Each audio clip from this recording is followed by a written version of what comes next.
I never thought I'd be the main character in my own story. I'm Mia, a 23-year-old, grown up in a little coastal town in Australia, where life just rolls on, slow and steady like the waves hitting the shore. I'm all about that chill vibe, love watching those epic orange sunsets at Byron Bay, where surfers hang onto their boards till the very last ray of light disappears. I'm not the type to seek attention, always happy in the background, just observing and smiling. Everything changed on that fated night at the Salty Dog, the only pub in town. It was a loud Friday night, the smell of beer and sweat mixing with the rock music blasting from the speakers. We were playing Dare or Dare, our Aussie version of Truth or Dare, where you pick one of two tough challenges. My turn came. The bottle spun and landed right in front of me. Mia, Dare or Dare. Leo, the hottest guy in our crew, and the most popular one from Sydney Uni where we were on summer break, looked at me, all challenging. Dare, I said, trying to keep my voice steady. Leo smirked. Kiss Liam. 5 seconds. The whole pub seemed to hold its breath. Liam O'Connell, the coldest, most mysterious bloke in Byron Bay, whispered to be scary smart but barely ever said more than 3 words. He was sitting in the corner, nursing a beer, staring out the window like nothing going on around him mattered. A loud cheer went up from the crowd as I stood. I walked towards Liam, my heart thumping like a drum. I figured he'd just ignore me, or worse, get up and leave. But nah, Liam just sat there, his deep blue eyes, like the ocean, showing nothing. I bent down, aiming for a quick peck on his cheek. I was so close I could smell the ocean and sandalwood on him. Just as my lips were about to touch, Liam tilted his head slightly. Not happening. His voice was deep and calm but chilly, like those night waves crashing on the rocks. The pub went silent for a few seconds, then erupted in laughter. Whistles and chatter filled the air. But what truly froze me wasn't the noise, it was someone's phone screen held up high. A comment from our uni group chat flashed clearly, "Of course it's not happening. Lucy's sitting right next to him, mate." Mia, the side character, trying to kiss the main bloke Liam. Dream on. Kiss him and turn into. Nah, never mind. Ha ha. I froze. Lucy, my best mate since primary school, the perfect girl, who everyone thought was the main character of this story, was sitting at the next table, looking a bit awkward. My heart felt like it dropped to my boots, my eyes stinging. For the first time, I felt the humiliation of being a side character. I went back to my seat, picked up my half-empty beer and chugged it. The bitter taste didn't cool the burning behind my eyes. Liam just sat there as if nothing had happened. You all right, Mia? Sarah, another good mate of mine, whispered. I nodded, forcing a weak smile. Yeah, I'm used to it. Just playing the sidekick, you know, been doing it for ages. Right then, a new comment popped up on Sarah's phone screen. Lucy's pretending to be deep, huh? And that sidekick Mia, she's definitely not bouncing back from this one. I bit my lip. Yeah, this one stung. But there was something those blokes watching the live stream didn't know. A side character can be humiliated, rejected, trampled on, but once she stands up, no one can stop her. I looked at Liam one last time. He was looking down at his phone, a slight smirk on his face. Was it contempt or indifference? I wasn't sure. But from that moment, I knew I wouldn't be a side character anymore. I don't really remember how I left the pub that night. Just stumbling steps, a buzzing in my head, and a burning throat from the beer. All sounds seemed muffled. I avoided everyone, avoiding the pitying glances and the snickers from behind me. As I got into the lift of my apartment building, I nearly fell. An arm steadied my shoulder. The familiar cool scent of mint and eucalyptus hit me. Liam. I didn't look at him, didn't say a word. He took me to his apartment, on the top floor, where the special clever uni students were staying for the summer. Have a shower. His voice was as cool as ever, no hint of emotion. I didn't react. But then the warm water in the shower made me cry. No sobs, no one to witness it, just tears mixing with the steam. For the first time, I felt so small, so insignificant. After the shower, I planned to head back to my own room, but as I stepped out, a wave of dizziness hit me. I stumbled forward, lucky he caught me. Almost instinctively, I hugged him to steady myself. In that moment, his eyes landed on my lips. A gentle squeeze, a pull that wasn't too strong, but enough to stop me from pulling away. And he kissed me. Not a forceful kiss, not a gentle, romantic one, but a real kiss. There was trembling, restraint, and even a hint of something dangerous. I didn't know how to react, my mind fuzzy, feeling like my whole body was being pulled into a vortex. When he finally let go, I was dazed, seeing only his eyes darken, as if he was fighting something within himself. "Don't tell anyone about this," he whispered. "Not the right time." I nodded, hurrying out of the room like I was escaping. My heart was still pounding. I told myself, maybe he wasn't completely indifferent to me after all. But I was wrong. Very wrong. The next morning, I was dragged into a secret group chat. The first message was a blurry photo of a kiss, looking just like the scene in that dark room last night. The chilling caption, "Our genius Liam, who did he kiss last night?" Right below it was a comment from an account named Desert Rose. I took that photo. It was me. We were together all night. I froze. That photo was definitely taken in Liam's room, but the person who posted it wasn't me, it was Lucy. I called her, but she didn't pick up, only leaving a message, "Sorry, mate. Opportunity doesn't knock twice." She had set me up. She had kissed someone in an empty room that night, deliberately angled the shot to look like it was me and him, then dumped it on the forum. The uni community went wild, the forum exploded. Camo Liam. Just for show. Liam and Lucy are secretly dating, eh? Poor Mia, just a backdrop again. I was shaking. It felt like the whole campus was closing in on me. The only truth I had, that kiss last night was now stolen, twisted, morphed into a tool for someone else's rise. "This time, I won't cry," I mumbled, forcing a laugh. "If they want me to be the side character, I'll play the role till the end. But this script, I'm rewriting it myself." After that day, I became quieter, not talking much, not joining in group activities. The rumors about Liam and Lucy spread like wildfire. The comments on the forum no longer targeted me, I'd officially been dumped. I thought nothing else could hurt my heart. Until one late afternoon, as the last orange rays of sun streamed through the gum trees, I saw Liam waiting under a tree outside the dorm. He was looking at his phone, his face chillingly serious. In his hand was a photo, a pic of me and Tom, my best mate since primary school, eating together at the uni cafeteria, facing each other, laughing naturally. Before I could even speak, he walked over, grabbed my wrist tightly, and pulled me along without a word. "What are you doing?" I snapped, trying to pull my hand away. "You're having a good time with someone else, aren't you?" His voice was low, his eyes looking like they wanted to burn right through me. "What's it to you?" I shot back. "I'm just a side character, shouldn't I know my place and steer clear of someone else's main guy?" I didn't think that comment would set him off so much. Liam practically pushed me against the wall. The whole corridor was silent. The afternoon sun stretched long, mirroring the uncomfortable tension building in my chest.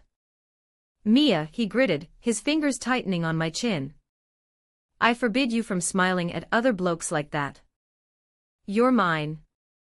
A shiver ran down my spine. I wasn't sure if that look in his eyes was anger, jealousy, or madness. But one thing I knew for sure, he couldn't stand losing control. "You're wrong," I said, lowering my voice, surprisingly calm. "I'm not anyone's possession, and I certainly don't belong to someone who trusts others more than they trust me. I yanked my hand away and walked off. Behind me, I heard heavy footsteps and a punch hitting the wall, making the whole corridor shake. A girl walking past yelped. That night, the uniform exploded again, hot. Liam went off his rocker in Block B, punched a tile off the wall. Anyone know why? Heard he saw the side character eating with the other guy. I read through each comment, my heart growing colder with every word. Crazy jealousy might be glorified as a possessive main character trait if it's with the female lead. But with a side character like me, it was just pathetic delusion and self-obsession. Maybe I'd hit his limit, but he didn't get that I had limits too. Every time he stayed silent while others walked all over me, every time he let rumors pile up on my shoulders without a single word of defense. Each time, I loved him a little less. Until today, when he commanded me like I was his property, I knew my heart was completely broken. And the most painful thing was, I no longer wanted him to love me. I just wanted him to vanish from my mind forever. I disappeared from social media for a week. No story updates, no photos, no comments, no online presence. People thought I'd given up, that the side character had finally decided to let go. No one knew that in those 7 days, I was doing something I'd never done before, living for myself. I chopped off my long hair, which used to be the standard sweet and gentle look for girls at uni. My new short bob made me look sharper, my eyes clearer. I swapped my flowery dresses for simple white shirts that still showed off my slim figure, and a newfound confidence, no more looking down. I reread all the comments that had ever shamed me. I took notes, cross-referenced IPs, traced back clone accounts. Surprise, surprise. The side character, who everyone called naive and clingy, was actually a top IT student. I sent an anonymous complaint to the student council, with clear evidence that some accounts were created by Lucy to undermine me, spread false rumors about her relationship with Liam, and leak fake news in private groups. The student council called an emergency meeting. When I walked into the room, I wasn't my usual timid self. I didn't avoid anyone's gaze. I looked straight ahead. I don't need anyone to apologize. I just want everyone to know that I'm not stupid or ignorant, I just didn't want to fight dirty. Lucy went pale. She tried to force a smile, making excuses about her account being hacked or it being a misunderstanding, but the IP addresses and login times didn't lie. They all matched her phone. The whole room fell silent. A comment appeared live on the screen during the meeting, sent anonymously, "Looks like Lucy's got herself into a sticky wicket, eh?" I walked out of the room to scattered applause. Not because they loved me, but because they were stunned. The side character who they'd dismissed had just fought back, not with tears but with sharp wit. That afternoon, I reappeared on campus. The wind ruffled my short hair. My steps felt light. For the first time, a guy walked up and asked for my number. I declined. Not because I hadn't moved on from Liam, but because for the first time, I wanted to focus on myself. And Liam had seen it all. He stood in the distance, his eyes dark. As I walked past him, I paused just long enough for him to see my faint smile. So faint that he had to turn his head. No regret in his eyes, no apology, just silence. That night, the forum exploded with a post titled, "The Side Character Fights Back. Who's the Real Main Character?" Below it were hundreds of shares, photos of me speaking, photos of me with my new haircut, captioned, "Mia truly embodies effortless beauty now." That's when I finally smiled. I don't need anyone to call me the main character anymore, because I've taken charge of my own story. The quiet Monday morning kicked off with a piercing scream from the third floor of the female dorms. "What the hell is this?" a student yelled as she checked the uni forum. Within 5 minutes, every student in the dorms was glued to a post spreading like wildfire, "Exposed, Lucy's fake, framing a classmate. This is the truth." The post included 6 screenshots, 3 audio clips, and a leaked group chat. The content not only revealed Lucy created clone accounts to spread false rumors about her relationship with Liam, but also showed her discussing with others how to make me look bad to my mates. The shockwave spread through the halls. Everyone was reading, everyone was buzzing.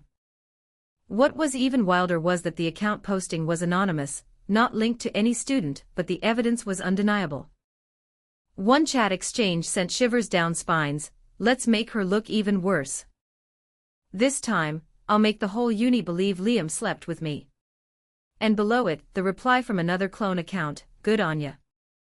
That's how a main character steps on a side character to get into the spotlight, eh? The dorm was in chaos. People were whispering, others frantically deleting stories where they'd supported Lucy, and some were quickly changing their tunes. I sat in my room, watching the flood of messages, feeling strangely calm. No joy, no anger. Just one thought in my head: justice doesn't need to be demanded, it will come if you're patient enough. By noon, the uni called an emergency meeting. Lucy was called to the student council office, where the disciplinary board was present. She denied everything, claiming she was framed, that it was a jealous trick, but no one believed her anymore. Her reputation, once built on the image of a sweet, pitiful main character, now plummeted. That evening, someone secretly snapped a photo of her crying in the female toilets, her phone shaking in her hand. A cold comment was pinned on the forum: it's a bit tragic, but who's gonna feel sorry for someone that fake? As for me, I remained silent, not claiming to be the poster, not defending myself. I didn't need to anymore. Lucy wasn't destroyed by me. She dug her own grave with her cheap, careless schemes. All I did was bring it to light. After that, I became a mysterious figure talked about on campus. No longer the girl rejected during Dare or Dare, nor the one whose kiss was stolen, but the one who could single-handedly flip the whole game. Liam still hadn't appeared. No texts, no visits. But I knew he'd read the post. Because after the Lucy expose dropped, my phone got an anonymous message: if you were this strong from the start, I wouldn't have dared to let go. No name, no profile pic. But I knew only one person had ever used those words with me. I looked at the message, then deleted it. No reply. Because I had something more important to do: rewrite the role that life had tried to force me out of. I don't know how long Liam was gone, but ever since the Lucy expose, the campus seemed to fall silent whenever his name came up. People said he'd skipped a few classes, some saw him driving out of town, but no one was sure. I didn't bother to find out more. I was used to no one explaining anything to me. Until one Friday night, I was leaving the library late. It was drizzling, and a black ute pulled up right in front of me. Before I could react, the car door opened and Liam stepped out. He didn't say a word, just grabbed my wrist, his eyes dark as if they hadn't seen daylight. Come with me. I'm busy.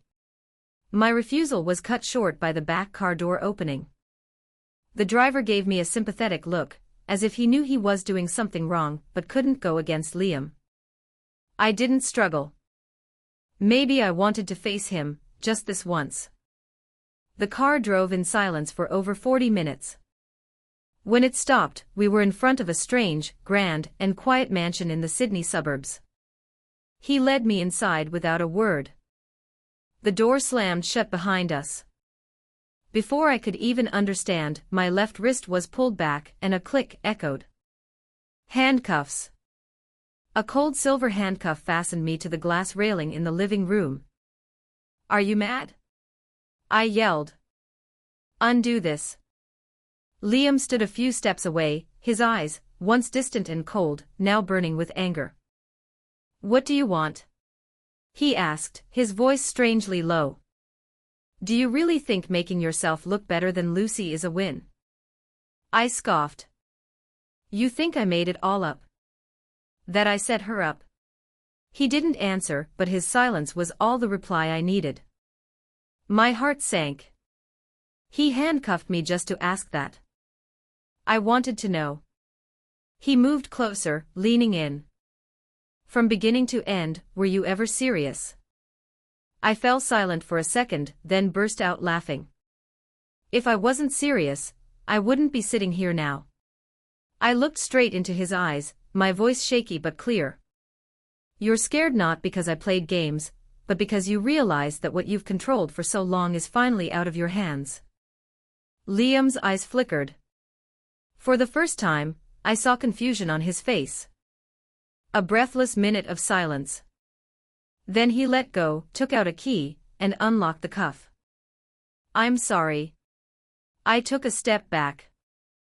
I don't need an apology. You need to learn to trust me before all my trust in you runs out. The mansion was quiet, the rain outside falling heavily. Liam sank onto the sofa, burying his face in his hands, as if the whole world was collapsing. And for the first time, I left a place where he had actively held me, feeling light. But as I walked through the big gates, I heard him say something softly, so softly I almost didn't catch it. I only react to you. After that night, I thought the confrontation between Liam and me would end in silence. But no, 3 days later, the dorm exploded again. This time, it was because of a live stream accidentally discovered. In an academic group, a student accidentally shared an old security camera recording of the dorm. It was the night of the Dare or Dare game, where I was humiliated in front of everyone. But what stunned everyone wasn't me being embarrassed, but the frame right after, Liam leaving the rooftop and heading straight to his room. And in the hallway camera, there was a clear image, he wasn't with Lucy. Someone clever had put together the camera timestamps. Stitching together clips from different angles, they recreated the timeline of that night. And the only conclusion was that the person who walked into Liam's room that night was Mia. Comments immediately exploded, hold on.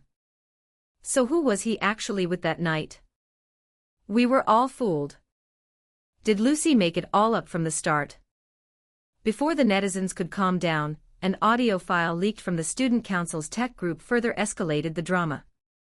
A girl's voice came on, I told you, as long as we fake a kiss, they'll believe it. That girl's weak, no one's on her side. And the reply confirmed to be Lucy's voice, good on ya. That's how a main character steps on a side character to get into the spotlight, eh? Everything blew up. In just one afternoon, the student council held an emergency meeting. A formal investigation was announced. Lucy was suspended from uni for a month pending findings.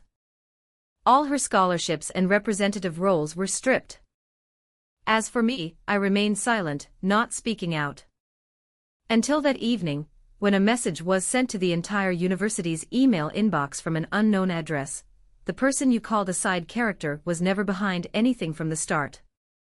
She was the only one who was real, whose emotions were real, and who didn't put on any act to be loved. As for who made up stories to be the main character, you already have your answer.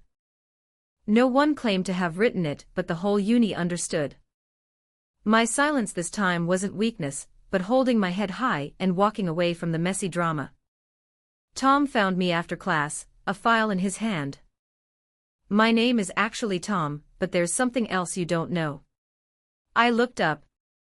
I'm your cousin. I froze. Our family kept this from you because they thought you didn't need to know. But after all this, I don't want you to misunderstand anymore. The ambiguous relationship between me and Tom, which had made Liam jealous and everyone gossip, suddenly collapsed like a cheap play. So it turned out I wasn't getting close to someone else's boyfriend. I was just sitting next to my only relative who knew exactly who I was. I chuckled. How ironic. When all the rumors crumbled, only I stood silently in the middle, like a stage after a performance, and the last audience member had left. But this time, no one threw stones, no one whispered, just a single round of applause coming from a quiet corner of the hallway. Liam stood there watching me, not saying a word, just nodding. I didn't need him to say anything more, because for the first time, I didn't need anyone to define me as the main character. I had already rewritten my own script. The news of Lucy's suspension was publicly posted on the uni's internal electronic bulletin board on a drizzly afternoon.